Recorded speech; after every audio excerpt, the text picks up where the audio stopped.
Hey baby girl, at the time I'm writing this, you're going through it a bit. I want you to know that no matter what happens, I am so proud of you. Everything will be okay. I know this, and I know you know this. You are enough. You are loved. Thank you for making it this far, and thank you for continuously giving us another shot at life. Things are looking up. The world is indeed your oyster. Words to take from today. Rest is resilience. And the only person you ever have to represent in any given space is yourself. Put down all your burdens that aren't yours. Remember, I love you. My joy. My life. See you on the flip side, baby. Love, Ayo.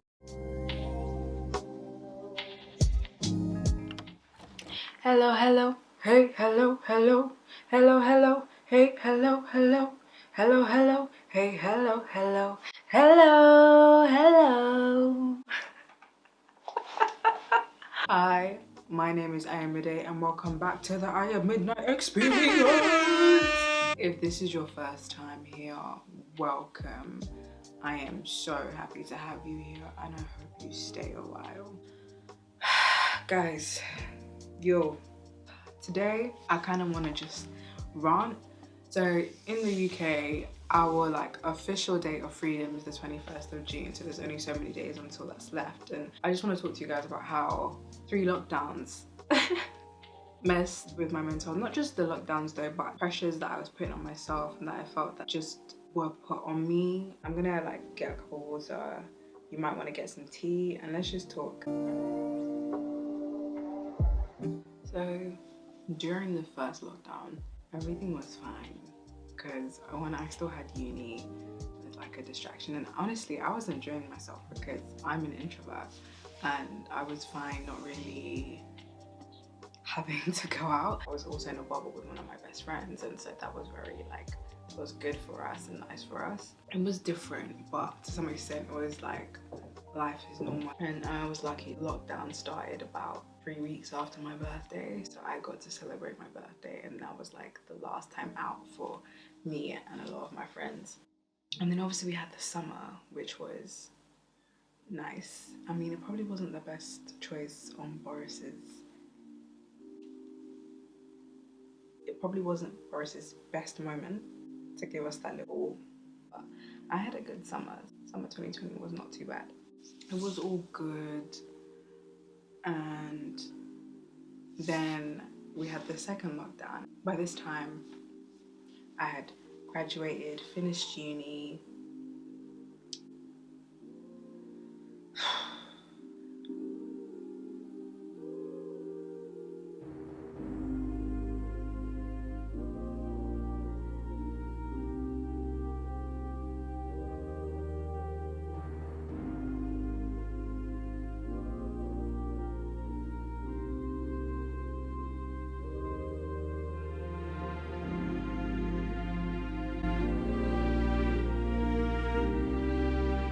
And then uni finishes, officially graduated, and I'm still doing all right because I'm just it's fine, I'm gonna take a break, maybe a couple of months, and then I'll start applying for jobs. First things first, I finished, and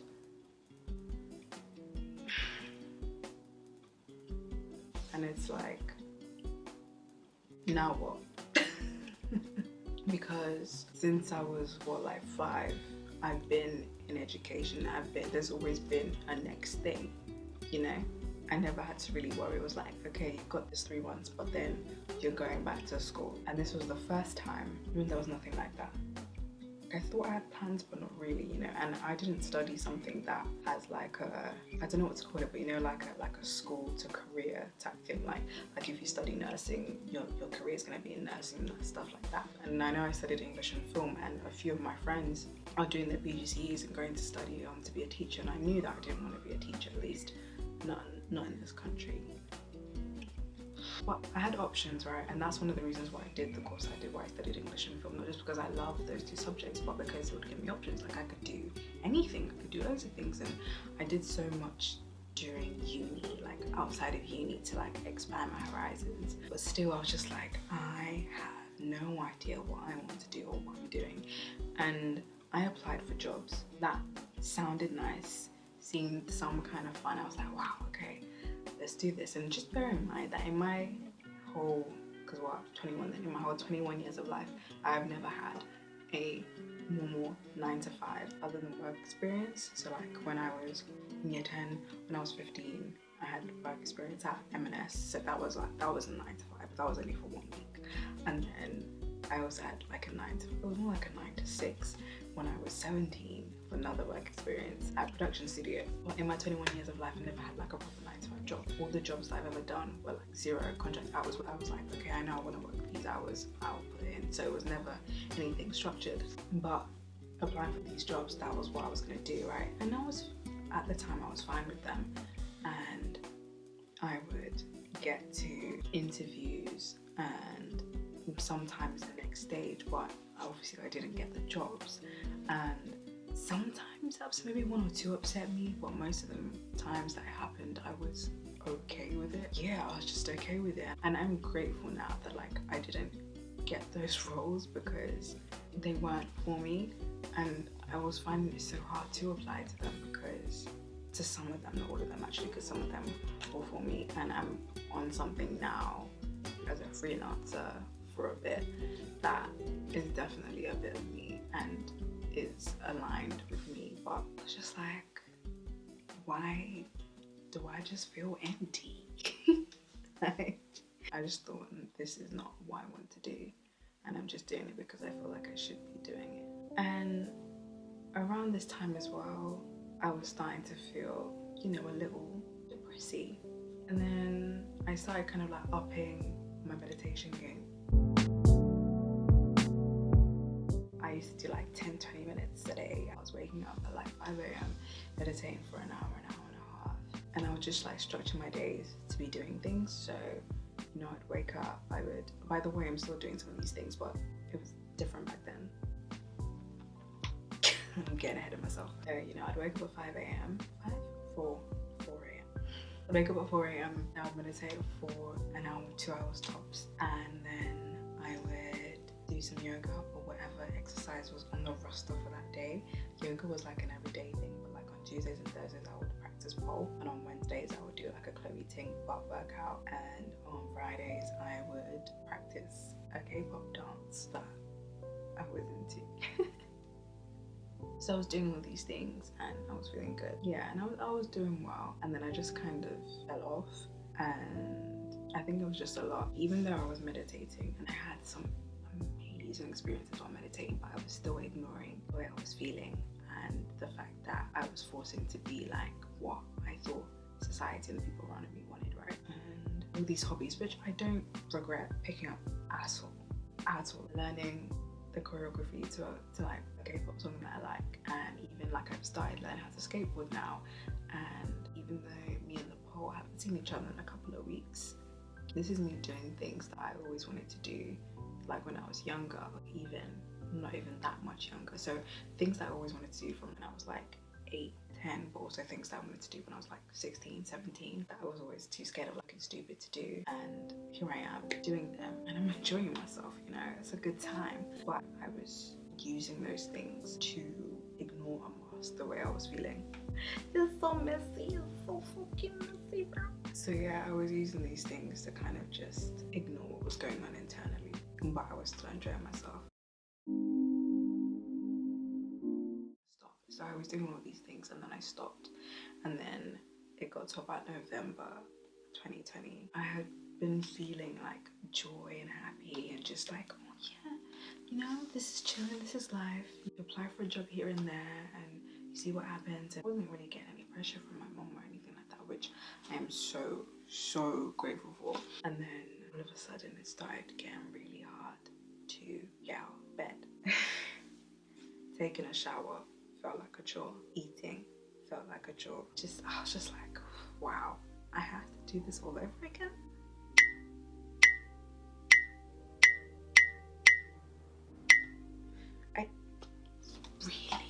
Yeah, so motivation was at a zero. Negative 100. It was just gone for days, for weeks, for months. Sometimes it would be on and off. Sometimes it would be consecutive days. Other times I might have a week where I'm okay and I feel a bit more motivated to do something. And then I'd have that day that was like, psych, you thought. And then I got annoyed every day that I wasn't motivated to do anything. I was just like, you don't have the right to feel tired. Why are you tired? It's been months since you graduated. You haven't done anything. You're not doing anything. Why are you tired? Why do you not want to move? Why are you being lazy? And so I would force myself to do things. It was okay. So like, I'm not a doctor and I don't want to self-diagnose, but I was having feelings of depression, but I was high functioning, so it was just mad. I had to drag myself to get out of bed. I wasn't eating the best because I just couldn't be bothered to cook first of all as well. So whenever my mom did cook something, I was like, oh thank God, something nourishing. So I would force myself to do things and to work on stuff, whether that was an application for a job or this. I was like editing my first video and learning editing or writing, because I did not want to move, but I made myself, because I was just like, you can't not do anything. That's not what you're here for if you're not doing anything. I know it was so unhealthy and it just kept getting worse, I think. But I even think it's one of the reasons why I started YouTube, because I needed something to kind of like keep me sane, and this has been. So when I was forcing myself to do those things, I'd make my own working hours basically. I'd probably work from like 11 to 6 p.m. From that time, I would be okay, I'd be doing the work, I'd be laughing, kikiing with my sister and my mom, and then it'll get to 6 p.m. and this wave of sadness, of dissatisfaction would just fall, and I'd be like, what? And I was surprised. I was like, where did this come from? What? I thought we were good. I thought I was happy. That wasn't the case, because at 6 p.m. I was finally still, and therefore my feelings were able to be like, hey, remember us? Like, you still have to deal, like, we're here, you may suppress us, but you're gonna have to deal with us eventually. And so that's how it was for weeks, even up until like 2 or 3 weeks ago. And then finally I kind of just let go. I was like, Aya, you can't control this. This is not working. You are sad. And you can't keep avoiding it, you can't keep running away from it. And so I decided to get back on just kind of doing the things that I knew kept me grounded, but also sometimes doing all these things, eating well, exercise, meditation, all the holistic things, they help, and they are things that allow us to come back to ourselves. But sometimes they're not enough. And I was listening to this podcast with Brene Brown featuring this man who was a grief counselor. I'm gonna insert a picture of it here and his name. And he was saying how the Panini Press and the living situation that we all found ourselves in was a type of death, in that it was a death in how we interacted with one another, a death in what we were used to seeing, a death of people around us, a death of things that we thought that we could ignore and brush under the carpet. And I hadn't thought about it like that, and I think what I was doing was grieving multiple things, because grief is not just the death of a person or the death of a pet. I was grieving the certainty, the guidelines of being in education, that okay, this is what I need to do, these are my deadlines, or that kind of thing. I was grieving the things that I didn't get to have because of the pandemic, such as a graduation. I was grieving the connection, the physical connection to people outside of my family, and I was grieving myself because I was lost. This is deeper than I thought it was going to be. Oh my God. And I had a couple of weeks where I convinced myself that, okay, now we're going to sit with our feelings and we're going to let them rise up and it's going to be okay, right? And I was convinced that I was feeling them and that I was doing good, but then I wasn't. just wasn't. Not for real. I was still running away. During 1 week of those weeks, I like cried every day. I broke down. I realized that I was still not allowing myself to feel. I was still not like at the root of the issue, which was that I was scared. I was uncertain about everything. I felt like I didn't have the space that I needed. I was putting so much pressure on myself that I thought other people would be. So I was like, let me put it on myself. Yeah, it was just a fear. Also, I was like, I just didn't want to do it anymore. I was like, this is so hard. I was like, why? And I wanted to just not have to do it. It was a lot. There were times it just felt like someone was standing on my chest. It seemed like even my voice has changed as I'm talking to you guys about this. Is wild.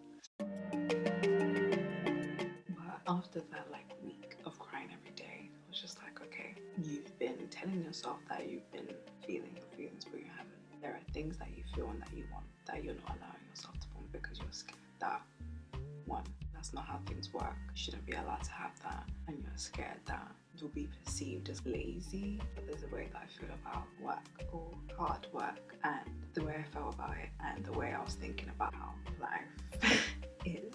I was like, people are gonna think I'm lazy and I have no purpose, but they're like, I'm not gonna have a worth as a human being. And it's funny because these things, you know, they're not true. And like having self-awareness can be a mother. I'd be self-sabotaging, doing things that I knew that were bad for me. And like there's a part of watching myself just watching me like, why? You know what's like, you know what's best? Sis, why? You're just there knowing that it doesn't have to be this way. And sometimes it's even more disappointing because you know, why was I talking about self-awareness again?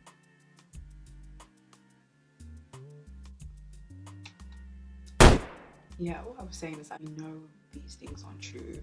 We're all unlearning so much, but it can be hard to fully dismantle that programming, or no, it can be hard to quieten down that programming and let the new programming things that we've learned, because I know that my worth is not determined by what I can do and what I can produce. I innately know that, but I've spent years being programmed that that is where my worth comes from. Years where the most amount of love and joy from parents or adults is received when you do up, when you produce. So there's like that cognitive dissonance. Cognitive dissonance is a real word. So yeah, I was feeling all these type of ways, and I finally just let it all come crashing down and let myself feel it and let myself move through them. Because what I've been trying to do before was go over them, go under them, go around them. Whatever I had to do to not go through them, I was trying to do it, and it wasn't working. It was not working. And so what I'm really trying to say is that this past year has been so weird, so unexpected, and I had convinced myself that I was doing well and that I was okay, until things piled up and they crashed all over me, and I realized I am not okay. On certain days, because I don't want you guys to think that the times when I am happy, or like I do something that I'm not, because I am. Right, that wasn't a proper sentence, was it? What I'm trying to say is, I don't want you guys to think that when I had videos out, for example, and I looked like I was enjoying myself, or even if you follow me on Instagram and you see me enjoying myself, that I was pretending, because I wasn't. I was genuinely happy. It's just that this year has been the most where I've had consecutive days, weeks, months where I just didn't want to be up. But things like this, like doing YouTube, I probably get through. I find editing so therapeutic. It can be annoying, it can be hard, but that's a little bit of therapy for me. Like my final thoughts and everything on moving through not just my feelings, but connection to source, to self, to others, is that I was about to conclude with, well, missing like a whole chunk of information. I also discovered that with the jobs I was applying to, they just weren't what I wanted to do, and I thought that I needed to go down a certain route in order to like succeed, and I've just decided that's just not the case. And so now I decided to go at my own pace, do what I want, to choose faith instead of fear. But if the fear does become overwhelming, to just hold my hand through that as much as I can, because I'm not saying that I'm never gonna be scared. I just see myself kind of just changing my thoughts a little bit, and that's because I've been allowing myself to kind of like sit with how I feel. And I know I probably should, like, I think everyone needs therapy, right? We all do. And when that moolah comes in, your girl's gonna be there. But no, I decided to go at my own pace, and I am I posted something a couple of days on Instagram. I will actually say it here, and I got so many reassuring responses from my friends and people that know me, and I'm so blessed to have people that support me and want me to put myself first in order to do better, you know, and just people who just are with the shits. Oh, you guys are amazing. Thank you so much. Also, do you like my hair? Because I like my hair, and I think it's very cute. I don't know if you can see the color. Let me get closer for you. I don't think you can see the color. Yeah, that's it. I'm in a better place now, in a better space. My days have just been days, but I've had more faith. I've made choices that scared me, but I know they're the right ones for now. I'm moving from a place where I'm not as afraid to make mistakes or to make the wrong decisions. And I'm just grateful that I'm still here. Because the highs and the lows are life, right? And I can't wait to continue this YouTube channel with you guys. I have to speak my truth in it and be authentic, and I know what I want, and I don't see why it won't happen. And yeah, so thank you once again to like all my friends, all my family that are just like so supportive, and some who even have no idea what I'm doing, but are rooting for me anyway. Thank you so much for watching this, especially if you got to the end, because I know this video was probably a hot mess. But yeah, I really appreciate you. Leave a comment below. Let me know what you thought and how you felt during the lockdown, and how excited you are for freedom. Wow, I've sworn so much in this video. Because I'm excited for June 21st, I can't lie. I'm ready to bust it down. I hope you are too. So once again, thank you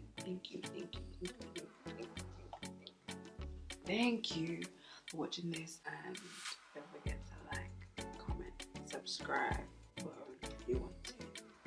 Over here, we try not to do things we don't want to do. I hope that whatever's going on with you, even if you are on the other side of the world, I got you. Like, there's someone here rooting for you. Yeah. I'll see you on the flip side, my G. Bye.